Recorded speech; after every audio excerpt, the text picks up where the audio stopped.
I am everything. I am all powerful. Who are you to question my authority? These are not my words. This is just a reflection of how people in power exercise and misuse their power. History is full of kings and emperors who, when they became all powerful, they misused their power. Power made them blind and they lost all human qualities. They became cruel to such an extent that some of them even started considering themselves God.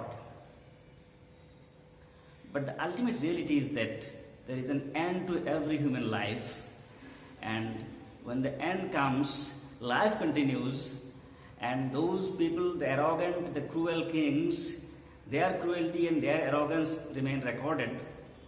And when human beings live, when new generations come, if they pay heed to it, they learn lessons. Unfortunately, in spite of such things happening in history, still, even in our contemporary world also, we see those who are in power, they do not pay heed to these facts. They do not try to learn. They again do the same cruelty that their ancestors in authority did. Today's poem is Ozymandias of Egypt. It's a very famous English poem, one of the best poems in English literature, and this poem is about the consequences of being arrogant, the consequences of being cruel and being unjust, being an unjust ruler. And the poem is written by an equally famous poet, Percy Bysshe Shelley. Let us first of all know about the poet Percy Bysshe Shelley. This B-Y-S-S-H-E, the second name in his name, that is pronounced as Bysshe. Percy Bysshe Shelley, you can see in your text. Percy Bysshe Shelley was born on 4th August 1792 and died on 8th July 1822. He was born in Sussex, England in the year 1792. He was one of the major English poets, and many critics often refer to him as one of the finest lyric poets England has produced. Shelley was known for his radical political and social views, and these are reflected in his works. His opinion on the monarchy and authoritarian rule in England is expressed in his Mask of Anarchy, 1819. His desire for social change is expressed in Queen Mab, 1813, as well as the Revolt of Islam, 1818. But Shelley is perhaps best known for his odes and short poems like Ode to the West Wind, To a Skylark, Ozymandias, The Cloud, Adonis, and When Soft Voices Die. His major works also include The Cenci, 1819, and Prometheus Unbound, 1820. This brief introduction to the poet in alternative English is very important because in examination often questions come from these. In this very first paragraph, we have come to know that Shelley lived just for 30 years. And during those 30 years, he created some wonderful literary creations he made. And he had radical social and political views, and his Mask of Energy tells us about his opinion on monarchy. He often revolted against monarchy. He is often called a revolutionary poet, and his revolutionary zeal is projected in his Mask of Energy. His desire for change is expressed. He wanted change. His desire for change is expressed in Queen Mab and the Revolt of Islam. And some other odes of Shelley are also mentioned. These are really very, very beautiful poems. You can study To a Skylark or To the West Wind. These are really very beautiful poems. Then comes, Shelley belonged to a group of visionary poets. Shelley was not the only one with a visionary zeal. There were other visionary poets and he was one of them. Shelley belonged to a group of visionary poets, writers and thinkers that included, among others, his wife, Mary Shelley, Leigh Hunt, Thomas Love Peacock, and Lord Byron. In fact, in the early years of his life, he was greatly inspired by the radical ideologies of William Godwin, who later became his father-in-law. This line is also very important, that in his early years he was influenced greatly by the radical ideologies of William Godwin, whose daughter he married later. Though the present political situation of England, this present means the then, at that time, though the present political situation of England often disturbed him, one cannot ignore the role of optimism in lines like, if winter comes, can spring be far behind, or to the west wind. So Shelley was really upset seeing the lawlessness, the cruelty, the kind of rule that was exercised by the kings in England during that time, but still there was optimism in him, still he had ray of hope in his mind, and this is proved by beautiful lines like, if winter comes, can spring be far behind. This is the last line of the poem, Out to the West Wind. Shelley died in Lerici, Italy in the year 1822.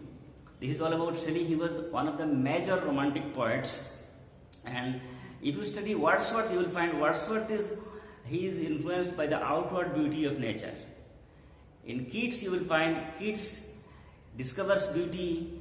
He delves deep into the world of beauty. He finds beauty in many things in which we ordinary people fail to find beauty. So far as Shelley is concerned, he is more concerned about the destructive aspect of nature. And then he revolted against the practices that he saw in his country, the kind of rule by the kings of that time, and in most of his poems he revolted against such practices. And this poem, Ozymandias of Egypt, it has a reference to history, a very old history linking with Egypt. Ozymandias of Egypt is the poem that will give us some idea about what kind of a poet and what kind of human being Shelley was, what kind of philosophy he had. Ozymandias of Egypt, this Ozymandias is a very known name. Ozymandias is a name that by which pharaohs of Egypt, the rulers of Egypt, were known. And this Ozymandias was his original name is Ramses II. Ramses II. He ruled in Egypt in the 14th century. He was born in 1303 BC. So in 1303 BC he was born and he ruled in Egypt. And he was so cruel and he thought himself to be so powerful that he claimed godhood. He wanted people, his subjects, to worship him. To such an extent he was cruel and he was arrogant. And there are references of this Ozymandias or Pharaoh or Ramses II, the same person, in religious scripts also. Very recently I have come across a beautiful piece of a picture that tells us a really very wonderful, unbelievable story. That this Ozymandias, Ramses II, who was born in 1303 BC and he ruled in Egypt. In the last century, in the year 1974, he was issued a passport. Isn't it something really very strange? Yes, the government of France wanted to hold an exhibition, and in that exhibition they wanted this pyramid, the dead body of Egypt is known for its pyramids. So this dead body of Ozymandias is there in Egypt. It is there. So the government of France invited this dead body as a guest for exhibition that they were going to conduct. And the government of Egypt agreed to it. And the Egyptian rule says that anybody, whether dead or alive, if he wants to be transported to other countries, has to have a passport. So I have got a picture of the passport. I'll share it on Facebook. In 1974, the passport was issued with the expiry date of the year 1981. And there, a lot of research was made on his dead body. Maurice Bucaille, you might have heard the name. Maurice Bucaille was a famous French scientist. He found out, and he was really shocked to see how the body was still, it was okay. And Maurice Bucaille then got reference to the Bible, he got reference to the Holy Quran about this Egyptian ruler. He went to Arab countries, he studied the Holy Quran, and he found a parts in chapter named Yunus, where it is said that Allah says that I am going to make your body live so that next generations may come to learn, they may pay heed to it. So then Maurice Bucaille converted to Islam and he wrote books on that also. Let us come back to this Ozymandias again. Ozymandias, as I have told you that he was a very cruel ruler of Egypt, and this poem by Shelley is a sonnet. This sonnet is a kind of beautiful poems that usually have 14 lines. This may be a question in examination. Question comes: what is a sonnet? Sonnets were first practiced in the 14th century by Dante and Petrarch in Italy.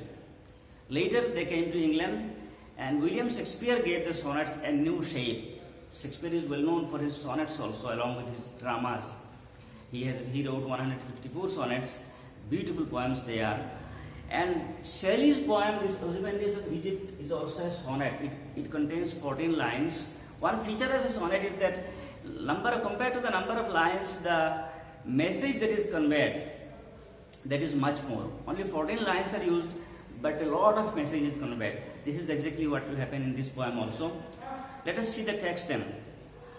I met a traveler from an antique land who said, two vast and trunkless legs of stone stand in the desert. Near them on the sand, half sunk, a shattered visage lies, whose frown and wrinkled lip and sneer of cold command tell that its sculptor well those passions read, which yet survive, stamped on these lifeless things, the hand that mocked them and the heart that fed. And on the pedestal these words appear: my name is Ozymandias, king of kings. Look on my works, ye mighty, and despair. Nothing beside remains round the decay of that colossal wreck, boundless and bare, the lone and level sands stretch far away. Let us start discussing the poem then. I met a traveler from an antique land. Shelley says that he met a traveler from an antique land. Antique means ancient. This antique land here refers to Egypt, because Egypt is known for its very ancient civilization. Egyptian civilization is very well known in history. So the poet said that I met someone who came from a very ancient land, because something about history is being a historical figure is the main character in this poem. So the word antique is very justifiably used, and through this the poet wants to tell us that throughout history, in every age, in every land, cruel kings, they exercise their cruelty, but the end is the same for all. Time is the great leveler.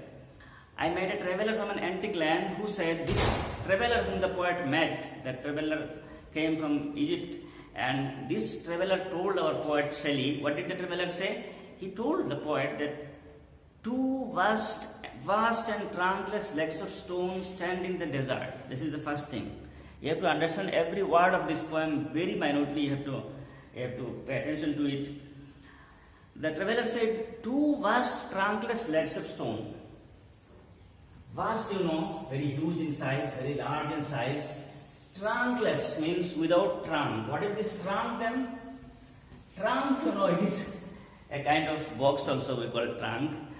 And so far as human body is concerned, animal body is concerned, trunk is the major portion. It is the central part of the body, and it is in the middle. From this trunk, our limbs and neck, etc., they extend. So this, from neck till the limbs, the legs, that is the trunk. Here the traveler said he met a traveler. He saw two vast trunkless legs of stone. The traveler said that he had seen legs, not natural legs made of flesh and blood, no, legs made of stone. They were two in number, they were of huge size, and only two legs were there, trunkless. The upper portion was not there. And what was the condition of these legs? They were standing in the desert. Imagine, in the desert there is sand only, and two legs only are standing, and the size of the leg tell us that yes, the whole statue was really very huge. Near them on the sand, half sunk, a shattered visage lies. Near these two legs of stone in the lying in the desert, what was there? Half sunk. Sunk is the past participle of sink. Sink. Sink is the word that we all use when we talk about something going inside water.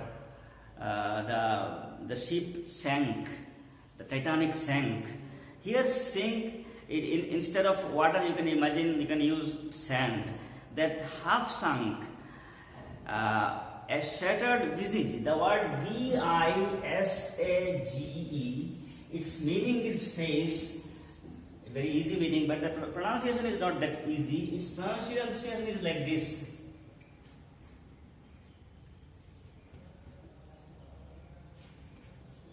Visage. Visage is the pronunciation. Visage means face. Shattered visage. What is the meaning of shattered? Shattered means looking upset and exhausted.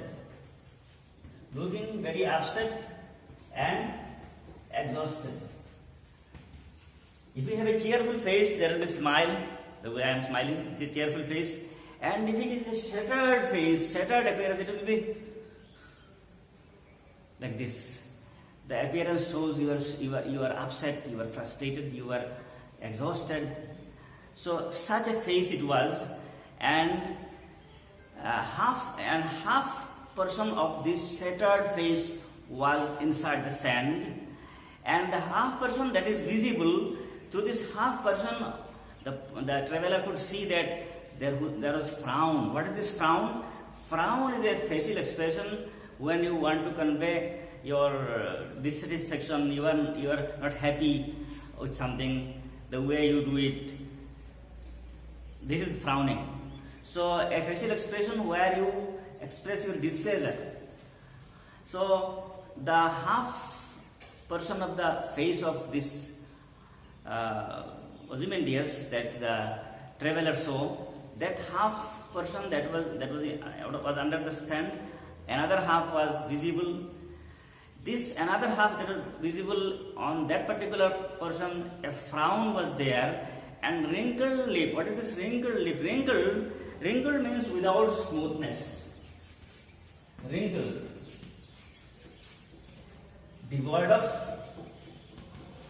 smoothness. What does this mean? This means that, see, you might have seen in case of elderly people when they are ages 70 or 80 years, the way your skin is very smooth, they lose this smoothness, their skin becomes wrinkled. And sometimes even your cloth becomes wrinkled. When you iron them, then the wrinkles are gone, you get it very smooth. So wrinkle, this is the meaning of wrinkle. Wrinkled lip, actually here it symbolizes arrogance. Wrinkled lip and sneer of cold command. Sneer of, what is this cold command? You may ask someone to do a thing with politeness, please do it. Or even without using the word please or kindly, you can just ask somebody to do something. But when you command someone, do it. Bring me this. And then your tone is very unfriendly. It is anti-human. So that is cold command. Cold and warm are antonyms. So warm gives a positive meaning, cold gives a negative meaning. He was warmly received. It means he was received with happiness. And he was coldly received. It means nobody paid any attention to him. He was not that much loved when he went there. So cold command means someone commanding you with coldness, someone commanding you in a very unfriendly way. The half person of the face of Ozymandias that is visible, that is above the sand, from that half person only, what are the things we know? We get a lot of information. One information is that there is frown, it shows his displeasure, and his visage is shattered, there is exhaustion in his face, that his lips are used for talking, and wrinkled lip means your lip has lost smoothness, your lip cannot use any refined word. Your lip can only use very very rough words, very rough and tough words. This is what your lip has become. So wrinkled lip and sneer of command. This line implies, it signifies that the king was a very arrogant king, very cruel, and this arrogance and cruelty of the king is still visible even on the half portion of his face that is visible. These two lines give us a lot of information about the nature of the king, and let us note down these points. These are very important for you to understand the poem. What are the features of the king? One is that shattered visage.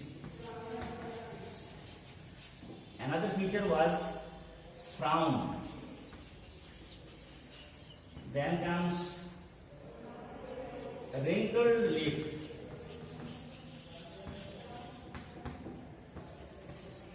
Then comes sneer of cold command. Sneer of cold command. These are the features of the king. The king was such a cruel king that his face, his visage, his face was shattered. He looked exhausted. He looked very upset. He did not have any happiness. This was what was seen on his face. And then frown, it is facial expression showing displeasure. Then wrinkled lip, this means unfriendly look on his lip, that these lips, it appears that such a lip cannot speak friendly words. It will speak only unfriendly words. Sneer of cold command, looking at his face, one can very well make an idea that this man will command people cruelly, in a very unkind way, in a very cold way. So these features of the king was visible on the half portion of the face that was above the sand. The king died thousands of years ago, but the sculptor was so expert in his creation, in his art, that even thousands of years after the king's death, when even his statue is broken into pieces, even the full face of the statue is not visible, half of it is sunk in sand, another half that is visible, that is above the sand, looking at that half portion of the face, one can very well visualize what kind of king he was. This is the quality, the extraordinary feature of the sculptor, that the sculptor has been able to very realistically present the cruelty and the arrogance of the king. He is able to send the message to next generation that such a cruel king Ozymandias was. So the poet says that these were the features of the king. The king had some such negative feelings in his mind, such unkind, such unfriendly feelings in his mind, because of which his face looked like this, and which are still visible there on the part of the statue. And then the poet said that all these things, they tell us, what do they tell? They tell that its sculptor well those passions read. The sculptor who made the statue, if you want to write someone's biography, you will have to first of all learn what kind of man he was. Then only you can write his biography. If you want to create a painting of someone, you have to first of all know how he looked, then only you can create a painting. So the sculptor also, before making this statue, he studied the king. He read, it means he studied, he comprehended, he understood the passions, the feeling of the king, and he understood it so accurately, so properly, so intelligently, and not only did he understand it, even he was able to project it, to bring it into the form of art equally beautifully, equally properly. That even after thousands of years of the king's death, even the sculptor is gone, but the expertise of the sculptor is still there, the cruelty of the king is still there, which yet survived.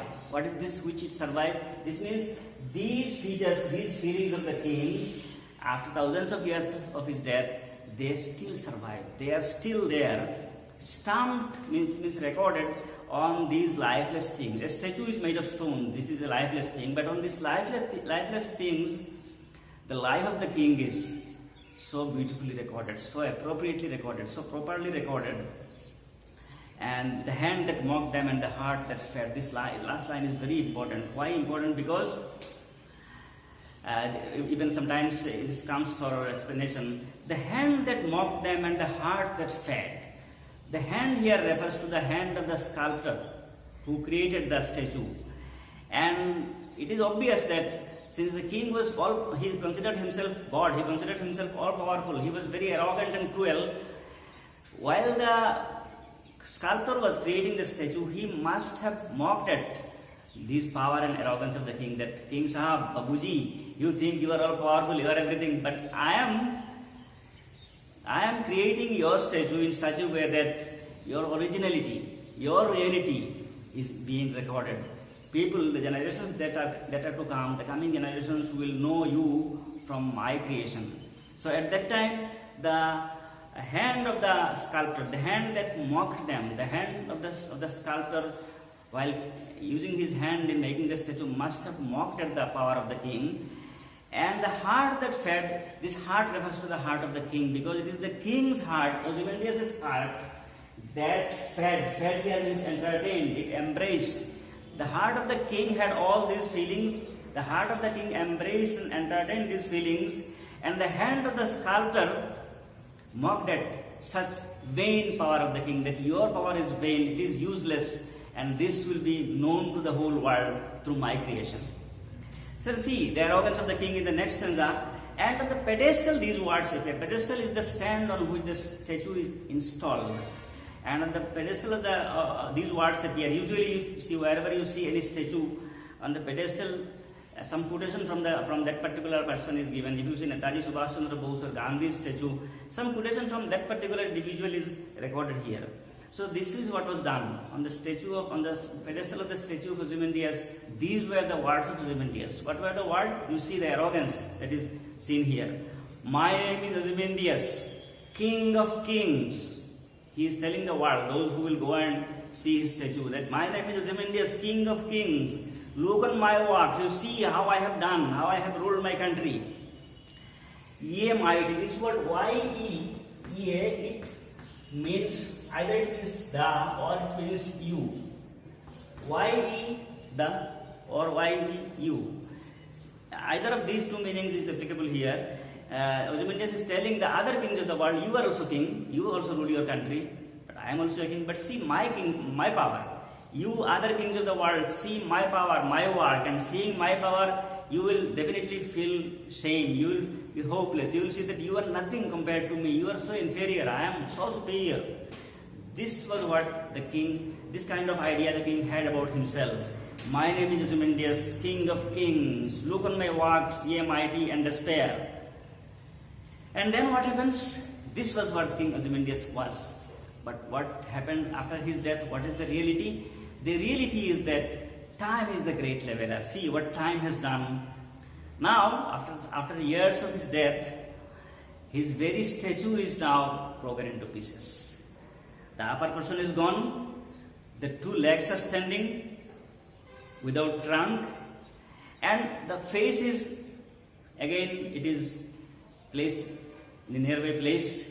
So the whole statue is not a statue at all. Not to talk about the human being, he is gone, but even his statue is shattered. It is even fragmented. It is broken into pieces. One person lying here, the other one lying there. Even the face, half portion of it is sunk in sand. That is the consequence of his power.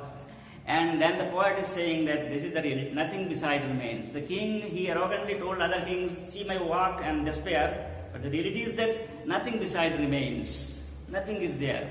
Even his statue is broken. Around the decay of that colossal wreck. Decay means ruin. Decay means ruin. And this colossal means very huge in size. Very large and very huge. Colossal. And wreck means remains of something after some accident, after ruin. For example, as a sheep faces an accident in the sea, and the sheep is it's a shipwreck. So its parts are gone, and some portions are remaining. Those leftover portions, the remaining portions, are called wreck. Colossal wreck means the statue is broken into pieces. So huge a statue it was. Some portions are remaining. These are called colossal wreck. They are wrecks. They are the remaining portions after the statue is ruined, but still they are colossal because the whole statue was really very huge. So now the face and the legs, they are also huge in size, but they are fragmented portions lying here and there. This is the ultimate reality. Nothing beside remains round the decay of that colossal wreck, boundless and bare. If you see all around, you will see only boundless, limitless, unlimited, and bare means there is no cover, there is no bar. It is uncovered. The lone and level sand stretch far away. If you look, you will see only sand and sand and sand only. You will see unlimited space, and you will see bare land. These words are symbolic. Bare land and unlimited space and the level sand. It means eternity. Life, in this world, time is eternal. Generations come, generations go. But if you do cruel things, and those who are in power, they think we are everything. Their power is not everything. A time will come when they will die. They may think that we will create a statue and that even after death I'll be remembered. But no, whatever actions you have done, you will be remembered by that action only. Your actions will define what you are. Just creating a statue will not make you great. So your actions tell you what you are. Now also in our contemporary world, we see our leaders in our state, in Assam, in India, and every other country, those who are in power, they think they are everything.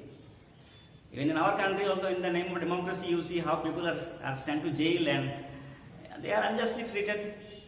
Those who are in power, they think they are everything, they have all power, but no, that is not the thing. A time will come when they will be sent to jail. A time will come when the next generations will consider them villains, but they are not paying heed to these things. And that is what happens also. One government comes, then the earlier government officials or the ministers are sent to jail, but still those who are in power, they become so blind. Power makes them so blind that they don't have any time to pay heed to it. And the ultimate reality is that if you are not just, if you unjustly deal with people, if you do not give human touch to other human beings, your fellow human beings, then you will get your result back. And people will live with their deeds. If you do great things, you will be remembered as such. If you do cruel things, you will remember as such. The choice is our own, and power has a limited time, and power is not actually all powerful. It is not final. It is not infinite. It is God. It is who is all powerful. And if human beings do not realize it, they start thinking themselves that we can do everything, then the message to all these people by Shaili is that get ready, your time will also come. Apna time aayega. With this, let us stop here. Thank you very much for being with me.